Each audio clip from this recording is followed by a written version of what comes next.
ഷംസാദ് മരക്കാർ ഈ ക്യാമ്പുകളിൽ കഴിയുന്നവരുമായി സംസാരിച്ചല്ലോ. നമ്മൾ ഈ ആസൂത്രണത്തിലെ പങ്കാളിത്തം എന്ന് പറയുമ്പോഴും ഈ കൺസൾട്ടേറ്റീവ് പ്രോസസ്സ് എന്നുള്ളത് അക്കോമഡേഷനിലെ വളരെ പ്രധാനപ്പെട്ട ഒരു കാര്യമാണ്. നമ്മുടെ സർക്കാർ അത് പരിഗണിക്കേണ്ടതുമാണ്.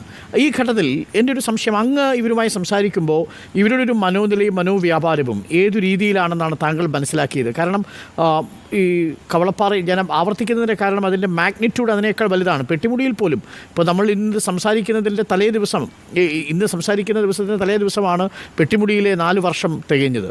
നാളെ കവളപ്പാറ പുത്തുമലയ്ക്ക് 5 വർഷം തികയാൻ പോവുകയാണ്. പക്ഷേ ഇവിടെയൊക്കെ ഒരുപാട് പഴുതുകളുണ്ടായിരുന്നു. ഇപ്പോൾ ഞാനൊരു ഉദാഹരണം പറയാം.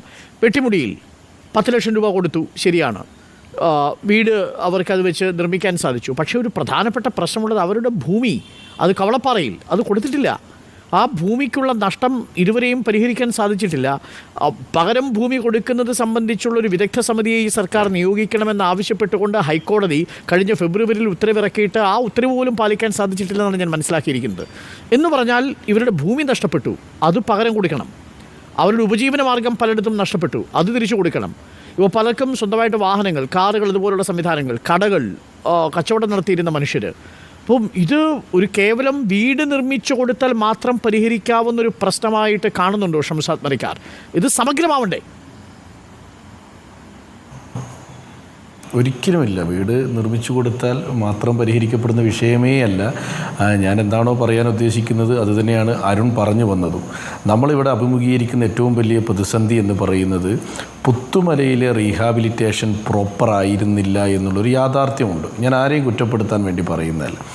അത് അവിടെ ഉള്ളത് കൊണ്ട് നമ്മൾ എന്തെല്ലാം മെത്തേഡിൽ ഇവരോട് കൺവിൻസ് ചെയ്താലും ഇവർ നമ്മളോട് ചോദിക്കുന്ന ചില ചോദ്യങ്ങളുണ്ട്. നിങ്ങൾ പുത്തുമലക്കാരെ പോലെ ആക്കാനാണോ ഞങ്ങളെ? അതുകൊണ്ടാണ് ഞാൻ തുടക്കത്തിലെ വാടക വീടിൻ്റെ കാര്യത്തിലേക്ക്, വാടക കൊടുക്കുന്ന വീടുകളുടെ എണ്ണം കുറയ്ക്കണമെന്ന് പറഞ്ഞത്. അന്നത്തെ ഏറ്റവും വലിയ തർക്കം വാടക വീടിൽ പോയ ആളുകളും വാടകയുമായിരുന്നു. രണ്ടാമത് അവരൊന്നുമില്ലാതെ പറഞ്ഞയച്ചു എന്നുള്ളൊരു പ്രശ്നം. അതിന് നമുക്ക് ഫസ്റ്റ് ഫേസിൽ നമുക്ക് അതിജീവിക്കാം. സെക്കൻഡ് ഫേസിൽ നമുക്ക് ഈ വീടുകൾ നിർമ്മിക്കുമ്പോൾ കൺസൾട്ടേഷൻ വെരി ഇമ്പോർട്ടൻ്റ് ആണ്. കഴിഞ്ഞ തവണ ഇവിടെ സംഭവിച്ചത് ആ ഡിസൈൻ ചെയ്ത വീടുകൾ ആരാണോ ഡിസൈൻ ചെയ്തത്? ഒരു ആർക്കിടെക്റ്റ്, സർക്കാർ സംവിധാനമാണ്. ആ വീട്ടിലൊരു ചേഞ്ചും വരുത്താൻ പറ്റില്ല. ഇപ്പോൾ താങ്കളുടെ റിപ്പോർട്ടറിലെ ചാനലിലെ ആളുകൾ അവിടെ പോയിട്ടുണ്ടാവുമെന്ന് ഞാൻ വിചാരിക്കുന്നു. ആ വീട് ഒരിക്കൽ പോലും അതിന് മുകളിൽ ഒരു രണ്ടാമതൊരു നില എടുക്കാൻ കഴിയുന്ന സാഹചര്യമില്ല. ഞാനതിനെ ആ 2ാം നില എടുക്കാത്ത രീതിയിലുള്ള ഡിസൈനിന് മാത്രമല്ല, നമ്മൾ കൊടുക്കുന്നൊരു മെസ്സേജ് ഉണ്ട്. പുത്തുമലയിൽ അതിജീവനം നടത്തിയ ആളുകൾ ഈ ഒരു നില വീട്ടിൽ താമസിക്കേണ്ടവരാണ് എന്നുള്ള ഒരു സോഷ്യൽ മെസ്സേജ് കൊടുത്തുപോയിരുന്നു അവിടെ. അതിനെ നമ്മൾ ഒരു കാരണവശാലും ഓൺ ചെയ്യരുത്. അവർക്ക് 2ാം നിലയോ അതിനേക്കാൾ വലിയ സൗകര്യങ്ങളോ പിന്നീട് എടുക്കാൻ കഴിയുന്ന ആളുകളാണ്. ഒരു പ്രളയത്തിലോ ദുരന്തത്തിലോ പെട്ടുപോയവരാണ്. പക്ഷേ അവിടെ ഡിസൈൻ ചെയ്ത വീടുകൾ ഒരിക്കൽ പോലും അവരോട് കൺസൾട്ടേഷൻ നടത്തിയില്ല. അത് ഘട്ടം പൂർത്തിയാകുമ്പോൾ അവരത് മാറ്റണമെന്ന് നിരന്തരം ആവശ്യപ്പെടുകയുണ്ടായി. അത് മാറ്റാതിരിക്കുകയും ചെയ്തു. അതിൻ്റെ ഒരു ബുദ്ധിമുട്ട് അവരനുഭവിച്ചു. അതേ DPRൽ നമ്മൾ കുറേ കാര്യങ്ങൾ അവർക്ക് ഓഫർ ചെയ്തു.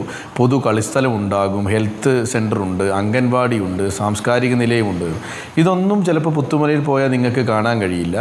അപ്പോൾ ഞങ്ങളൊരു 3 വർഷമായി അവിടെ ഒരു ഹെൽത്ത് സെൻ്റർ കിട്ടുന്നതിന് വേണ്ടിയിട്ടുള്ള, നാസറാണ് അവിടുത്തെ മെമ്പർ, നമ്മളോടൊപ്പം ചർച്ചയിലുണ്ട്. ഞങ്ങൾ 29-ാം തീയതി ഈ ദുരന്തം ഉണ്ടാകുന്ന അന്ന് ഉച്ചയ്ക്ക് 2:30 പുത്തുമലയിൽ ഒരു ഹെൽത്ത് സെൻറ്റർ കിട്ടുന്നതിന് വേണ്ടിയുള്ള ചർച്ചയ്ക്ക് ഞാനും നാസറും അടക്കമുള്ളവർ, ആരോഗ്യവകുപ്പിൻ്റെ ആളുകളും കൽപ്പറ്റയിൽ ഇരിക്കുകയാണ്.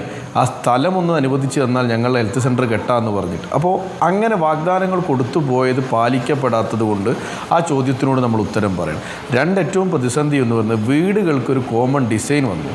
ആ ഡിസൈൻ ആളുടെ അംഗം എത്രയാണ് എന്ന് നോക്കാതെയാണ്. ഇപ്പോൾ 2 ആളുകളുള്ള കുടുംബത്തിൻ്റെ അതേ വീടാണ് 5 പേരുള്ള കുടുംബത്തിന് നിർമ്മിച്ചത്. അത് കസ്റ്റമൈസ്ഡ് ആവണം വീട് എന്നുള്ളതിൽ നിർബന്ധമാണ്. അതിൽ കൺസൾട്ടേഷൻ എന്ന് പറയുന്നത് ഈ മുണ്ടക്കൈക്കാരുടെയും ചൂരൽമലക്കാരുടെയും പ്രിഫറൻസാണ്. അത് നമ്മൾ കൺസിഡർ ചെയ്യണം. ഇനിയാണ് അരുൺ പറഞ്ഞൊരു പ്രതിസന്ധി വരാൻ പോകുന്നത്. ഇവരുടെ ഉപജീവന മാർഗം തകർന്നിരിക്കുകയാണ്. ഞങ്ങൾ ജില്ലാ പഞ്ചായത്ത് പ്രസിഡന്റ് എന്നുള്ള രീതിയിൽ സർക്കാരിൻ്റെ മുമ്പിൽ വെച്ചത് ഒരു ഫാമിലിക്ക് കുടുംബശ്രീയുടെ ഒരാളെ വെച്ചുകൊണ്ടൊരു മൈക്രോ പ്ലാൻ ഉണ്ടാക്കണം. അവരുടെ നഷ്ടം നമ്മൾ കണ്ടെത്തണം. ലാൻഡ്, അവരുടെ കടകൾ, അല്ലെങ്കിൽ അവരുടെ വാഹനങ്ങൾ എല്ലാം കണ്ടെത്തണം. അവർക്കൊരു ഉപജീവന മാർഗം റീസ്റ്റാർട്ട് ചെയ്യാനുള്ള ഒരു പ്രപ്പോസലിന് പലിശരഹിത വായ്പ കൊടുത്തുകൊണ്ട് നമ്മൾ മുന്നോട്ട് വരണം. ഇനി ഓട്ടോറിക്ഷയൊക്കെ ഓടിച്ച് ജീവിച്ച ആളുകൾ നഷ്ടപ്പെട്ടു പോയിട്ടുണ്ട്.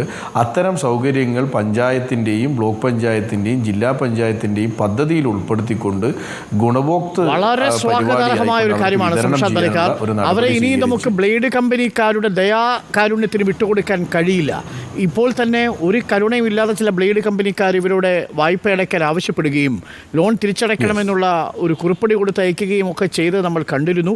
ഒരു ലോണും ഇവർ അടയ്ക്കാൻ പോകുന്നില്ല. അതിനൊക്കെ ഷംസാദ് മരക്കാരൻ നമ്മളും ഒക്കെ ജീവനോടിരിക്കുന്ന കാലത്തോളം ഇവരെ ഇനി ചൂഷണം ചെയ്യാൻ ഈ പറയുന്ന ബ്ലേഡ് കമ്പനികളെ നമുക്ക് അനുവദിക്കാൻ കഴിയില്ല. താങ്കൾ പറഞ്ഞത് വളരെ പ്രധാനപ്പെട്ട കാര്യമാണ്. ഒരു അടിസ്ഥാന സർവേ നടത്തി ഈ കുടുംബാംഗങ്ങൾക്ക് ആവശ്യമുള്ള ഉപജീവന മാർഗത്തിൻ്റെ രീതിയും സ്വഭാവവും ചെലവും എത്രയാണെന്ന് സർക്കാർ നിശ്ചയിക്കണം. അതിന് ശാസ്ത്രീയമായൊരു സർവേ തന്നെ നടപ്പിലാക്കണം. അത് കുടുംബശ്രീയിലെ യൂണിറ്റിനെ ഉൾപ്പെടുത്തിക്കൊണ്ട് നടത്തണം. ഏറ്റവും സ്വാഗതാർഹമായ ഒരു കാര്യമാണ് സംഷാദ് ബലിക്കാർ ഇപ്പോൾ മുന്നോട്ട് വെച്ചിരിക്കുന്നത്. അത് ശാസ്ത്രീയമായ ഒരു പഠനം നടത്തിയാൽ മാത്രമേ നമുക്കതിൻ്റെ ആഴം മനസ്സിലാവൂ.